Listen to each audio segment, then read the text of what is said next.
Welcome to the deep dive. Today we're getting right into it, pulling apart the Q&A from Upstart's Q3 2025 earnings call. We're not just looking at the numbers, we're trying to understand the AI brain behind them. Exactly. Our mission today is to unpack this really interesting paradox.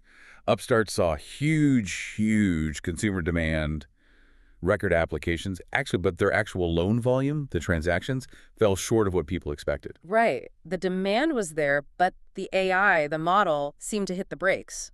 Why? That's the million-dollar question. So we're going to dig into how Upstart's AI reacted to the economic signals it was seeing, why it chose to be cautious when maybe others weren't, and what this discipline means for their growth plans in 2026. It's really a look at algorithmic discipline versus just chasing market momentum. And we've got great material, the actual questions from analysts at Mizuho, Needham, Citi, JP Morgan's, Morgan Stanley, BofI. These guys ask tough questions. They definitely do. And it forced the Upstart team, Dave Girouard, Paul Gu, Sanjay Datta, to really lay out their thinking. Okay, let's get started. So, first things first, that application volume. It really sets the stage for this whole paradox, doesn't it? Oh, absolutely. Over 2 million applications in Q3. That's up 30% from Q2, the highest they've seen in over 3 years. That's massive. It signals really strong consumer interest, right? And that their marketing must be working pretty well. Yeah, exactly. Dan Dolev from Mizuho jumped on this right away. If you're just looking at demand generation, getting people in the door, running cross-selling programs, it looked like a total slam dunk quarter. The top of the funnel was overflowing. Completely. Consumer demand is strong, their acquisition engine is humming. Which makes that conversion rate drop even more stark. All those applications came in, but they didn't turn into loans at the same rate. It fell from, 23.9% in Q2? Down to 20.6% in Q3. And for anyone listening who isn't, deep in lending data every day, that's a big sudden tightening. A significant pullback. So this is where the AI comes in. Paul Gu and Sanjay Datta explain how the model actually did this, the levers it pulled. Right. It wasn't just a vague feeling of caution. There were specific mechanisms. 3 main things happened. Okay, let's walk through those. What's the most direct way the model tightened things? The biggest lever is simply reducing approvals. Moderately, they said, but it has an outsized impact. Paul Gu pointed out this is super sensitive for conversion. How so? Well, think about it. The model decides on a risk boundary. If it nudges that boundary just a tiny bit tighter, maybe flips a borderline applicant from approved to denied. Okay. For that one applicant, the conversion rate just went from 100% to 0%. Instantly. Multiply that across thousands of applications near the edge. And the overall conversion rate plummets. Right. That's the hard no. But there are other, maybe subtler things too. Yeah, 2 other tools. They affect whether the borrower accepts the loan, even if approved. The first is increasing the interest rate, the coupon. Makes sense. Higher perceived risk, higher price. Exactly. The model demands more compensation. But a higher rate makes the loan less appealing, right? So the borrower acceptance rate, which is another part of the overall conversion, goes down. People just say, nah, too expensive. Okay, so fewer approvals and higher prices scaring some approved borrowers away. What's the third lever? Approving smaller loan sizes. So maybe the model isn't comfortable with a $15,000 loan for someone, given the signals, but it might approve $10,000. So the loan still happens, it counts as converted. Right, but the dollar amount is lower. So even if the number of loans looks okay, the total volume originated, the revenue figure, takes a hit. So it was a combination of all 3 in Q3, fewer yeses, higher prices, smaller amounts. A coordinated tightening across the board, controlled by the AI. Now you can imagine the analysts thinking, hold on, you had record demand. Why leave that volume, that potential revenue, on the table? Absolutely. That was the tension in the Q&A. But the company's response was pretty firm. This discipline, this caution, it's a feature, not a bug. The CEO, Girouard, basically said the model did exactly what it was supposed to do. It saw macro signals and reacted quickly. Yeah. His message, especially to their funding partners, was crystal clear. Upstart's AI prioritizes credit quality above all else. They won't chase short-term volume if it means compromising long-term credit performance, full stop. He even sort of acknowledged that, looking back, maybe the model overreacted slightly. He did hint at that. Said it might have been overreacting. Then he immediately followed up by saying an overreactive model is far better, far safer than an underreactive one, especially since those signals it reacted to seem to have calmed down now. So better safe than sorry, essentially. even if it meant a weaker Q3 volume number. That's the core argument. It's about building trust with the institutions that buy or fund these loans. Yeah. In a market where credit quality has been a worry for some lenders, Upstart is saying, our AI is your guardian. It will always choose safety first. That's their differentiation play. Okay, moving into the next piece, let's get more specific about what signals the AI reacted to. The transcript mentions the UMI, the Upstart macro index. What did that actually show? Right, the UMI, it's their own internal index, not something like the CPI. It's built from their own data, trying to predict future default risk based on thousands of variables they track. And it went up in Q3. It ticked up, yeah. Modestly, they said, in July and August. But even a modest tick was enough for the model to react pretty quickly. So the AI saw this little blip in July, August, tightened things up through Q3, but now the UMI is apparently going back down. That's what Sanjay data indicated. Yeah. But the effects linger How so? because of the lag. The conservatism they implemented in Q3, those higher rates, tighter approvals, they don't just vanish overnight. It means Q4 originations will probably still feel some of that impact. It takes time for this system to readjust fully, like turning a big ship, you know? Right, credit changes echo for a few quarters, but that quick reaction, even if it was disciplined, that's what caused the volatility analysts were asking about, right? These big swings in conversion from one quarter to the next. Exactly. That rapid response, while good for catching risk, can lead to what Paul Gung called unwanted month-to-month volatility. And this is where they talked about a really interesting technical fix. Okay, what did they improve? They dug into their calibration methodology. Mm. Paul explained that sometimes the model was reacting not just to real macro shifts, but also to statistical noise in the data. He called it measurement error. Measurement error, like just random fluctuations in the sample data. Pretty much. When you're analyzing millions of applications constantly, there's always going to be some natural statistical variation, some noise. The old calibration might have been picking up on that noise and treating it like a genuine risk signal. So the model was hitting the brakes because it thought it saw something, but it was just static, a ghost on the radar. That's a good way to put it. So they've improved the calibration.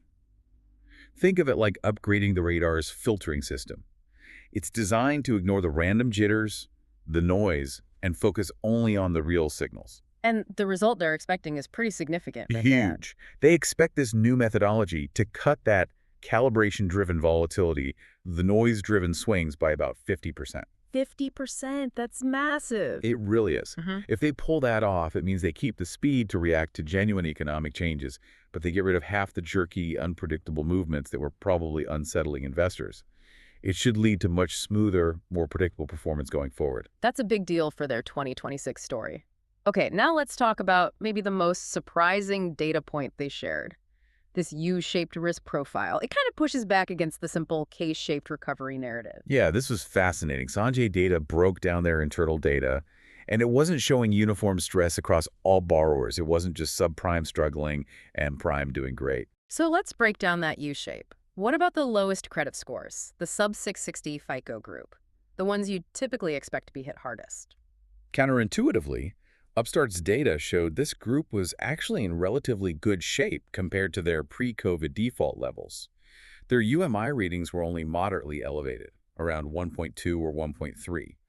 So while still the riskiest group overall, they weren't the source of the new spike in stress the model detected. Okay, that's surprising. So where did the model see the increased risks? It was in the middle peak, specifically the 720 to 750 FICO score range. This is typically considered prime unsecured lending territory. Wait, the prime borrowers were showing more stress. Compared to their own pre-COVID baseline, yes. This segment showed elevated default rates relative to what Upstart saw before the pandemic. And because of that, this segment had a higher UMI reading than the subprime group. So the AI tightened the reins mostly because it saw risk spiking specifically among these mid-prime borrowers. Why would that be? Well, the call didn't give one definitive answer, but you can piece together a hypothesis. Subprime borrowers already face high rates and tight criteria. Maybe their risk level was already priced in to some extent. The 720-750 group, though. They were stable enough to borrow more easily before. Potentially. Maybe they took on larger unsecured loans when times were better, and now persistent inflation and higher rates are creating more friction for them specifically. They were the ones who could afford to stretch.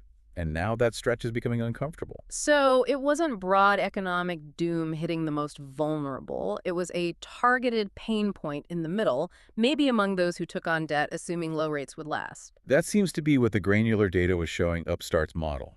Right. And the highest end, the super prime 800 plus FICO folks, they're doing fine, but they're not really Upstart's core unsecured loan customer anyway. So the story was really driven by that stress in the middle segment. That completely changes the narrative. Okay, one more complicating factor they discussed. Prepayment speeds. People paying back loans faster. Yeah, Mihir Bhatia from BofA asked about this. Upstart saw an increase in both partial and full prepayments across the board. Now, normally you'd think that's good news, right? People paying down debt faster suggests they're getting healthier financially. Longer term, yes, it's probably an encouraging sign. It might even suggest lower future defaults, Yeah. but it creates a short-term problem for the model's economics. How? Why would faster repayment make the model more conservative now? It's about the loan's duration and interim income. If a loan gets paid back faster than expected, the lender collects interest for a shorter period. Ah, so the total profit on that loan is lower than projected. Exactly, even if it performs perfectly credit-wise. To compensate for that shorter duration and maintain the target return for investors, the model has to automatically increase the coupon, the interest rate, on new loans being originated. So faster repayments force the model to raise rates on new loans. Which, as we discussed, lowers the borrower acceptance rate and reduces conversion. Wow. So even a potentially positive underlying trend forces a tightening action in the immediate term. It's like a feedback loop. A really complex one. The model is constantly optimizing for that target return, so even good news, like faster repayments, can trigger a conservative pricing adjustment that impacts volume temporarily. Okay, let's shift focus to their newer businesses, auto and home lending. These are key to their future growth story, moving beyond unsecured personal loans. How are they navigating those markets? Let's start with auto. Auto lending has had some negative headlines recently, right? Bankruptcies, talk of fraud. Kyle Peterson from Needham asked about this directly. Was Upstart getting caught up in that mess? And Upstart said no, they felt insulated. What are they doing differently? Their main defense seems to be focusing on underwriting the dealerships they partner with, not just the end borrowers. Underwriting the dealers, how does that help? Well, a lot of traditional auto fraud apparently involves bad actors at the dealership level, messing with collateral values, creating fake borrowers, that kind of thing.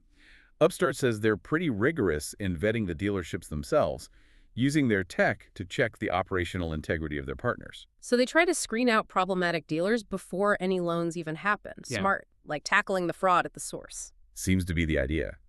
But even if Upstart itself isn't experiencing these fraud issues, the general market noise still has an effect. How so? Dave Girouard mentioned that when there are high-profile blowups elsewhere in the sector, the big institutions that provide large-scale funding get nervous. They add more items to their due diligence checklists. They slow down the process for approving big multi-year financing deals. So even with clean hands, the overall market sentiment can slow down their access to the large pools of capital they need to really scale auto. Yeah, it creates friction in securing that long-term funding.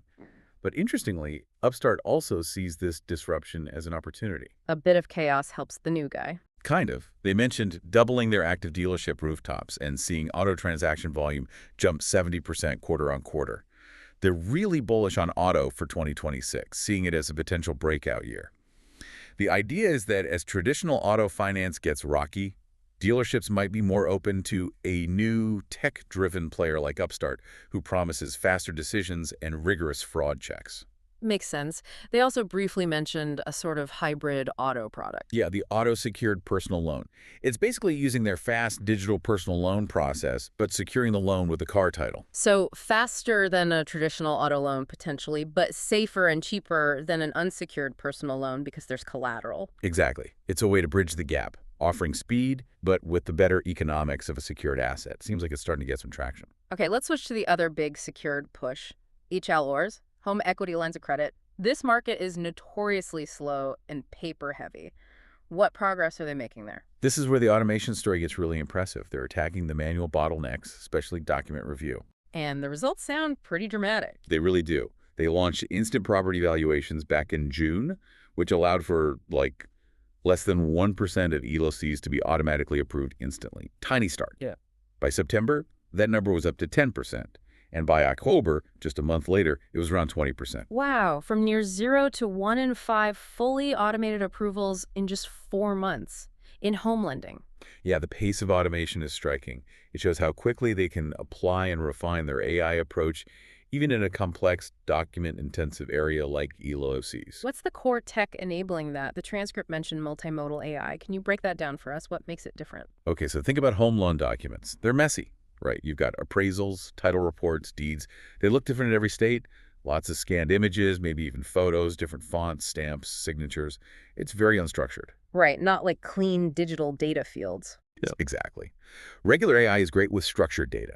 Multimodal AI is designed to handle multiple types of input at once: text, images, data structure, layout. Okay. So for a HELOC application, it can look at a scanned PDF of a weirdly formatted county tax document, Okay. recognize the important image elements like a seal or a signature, extract the key text fields like the property value or owner's name, even if they're in weird places on the page, and then check that extracted info against other data sources like public records. All automatically in real time. That's the goal. It's essentially doing the complex interpretation and verification work that a human document reviewer does, but instantly and consistently. That's the breakthrough technology allowing them to bypass the human bottleneck and achieve that 20% instant approval rate. That is genuinely impressive, tackling the unstructured mess of real estate paperwork. Okay, what about the money side? The economics of HELOCs versus personal loans? Bridgie Smith from JP Morgan asked about the take rate. Right. Sanjay Datta explained the economics are different. The take rate, the slice of the loan value Upstart keeps, will be more modest for ELOCs, maybe about half the percentage they get on personal loans. So less profit per dollar? That sounds less good? Well, yes, on a percentage Okay. basis. But, and this is the key, ELOCs are much bigger loans. The average personal loan was around $6,700. ELOCs are often tens or even hundreds of thousands of dollars. Ah, so it's a smaller percentage of a vastly larger amount. Exactly. Half the take rate on, say, 5 times the loan size still results in significantly more revenue per transaction. It's a volume play. They can offer competitive rates to borrowers because the dollar amounts are so large while still generating strong revenue for the platform. It's about scaling up through bigger transactions. Okay, this brings us right back to that core paradox and how Upstart stacks up against competitors. Analysts like John Hecht and Reggie Smith really push them on this. If Upstart's AI is so great, why did you tighten and lose volume when other big unsecured lenders were reporting strong results and good credit trends? It made Upstart look like the odd one out. Yeah, that was the toughest line of questioning, really challenging their core premise. Paul Gu gave the most detailed answer, focusing on the difference between how Upstart measures risk versus traditional methods. What's the difference, according to him? He argued that the metrics competitors often rely on things like overall charge-off rates or delinquency buckets are inherently backwards-looking. Backwards looking how? Well, those numbers are often blended across loans originated at different times, vintages, and there's a significant lag. A loan might become stressed today due to some economic factor, but it won't actually show up as a charge-off for maybe 3 to 6 months or even longer after it first goes delinquent. So when competitors reported good credit in Q3, they might have just been reporting on loans originated much earlier, before the July-August risk signals Upstart saw. That's precisely Upstart's argument. Their model, they claim, is designed to be faster and much more granular. It looks at specific cohorts, vintages, thousands of data points in real time to spot underlying patterns like that U-shaped stress in the mid-prime segment much earlier. So they believe their AI saw the future problems that competitors wouldn't see in their own reported numbers for months. That's the conviction. Girouard basically said, in our view, the model is always right. We don't overrule the model. They trusted their forward-looking AI signal even when it conflicted with the backward-looking results being reported elsewhere. They chose the cautious path based on their prediction. That takes discipline. Okay, let's talk about how that discipline impacts their financials and strategy now. Q3 actually had solid results, right? So, About $32 million in GAAP net income.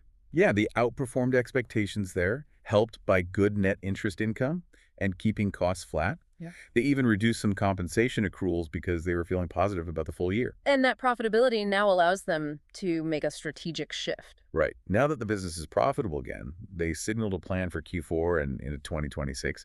They're going to slightly moderate their take rates. Moderate take rates. What does that mean in practice? Lowering their cut slightly. Exactly. Taking a slightly smaller percentage profit on each loan, basically an investment. Investing in what?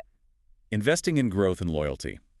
By taking a slightly smaller cut, they can pass that value back, likely through slightly lower interest rates for borrowers, especially good repeat customers. The goals are higher overall origination volumes and more repeat business. So, using their current profitability to offer better pricing, attract more volume, and keep customers coming back, focusing on lifetime value. That's the idea. Sacrificing a tiny bit of margin per loan now to build a bigger, stickier customer base for the future.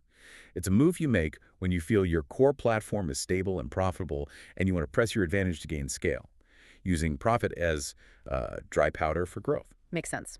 Lastly, funding and the balance sheet. Always a hot topic for lending platforms. Their loan balance went up in Q3, ending at $1.2 billion from $1 billion in Q2. That usually makes investors nervous. Why did it increase? This was an important clarification they made. That increase wasn't because they failed to sell off bad personal loans or anything like that.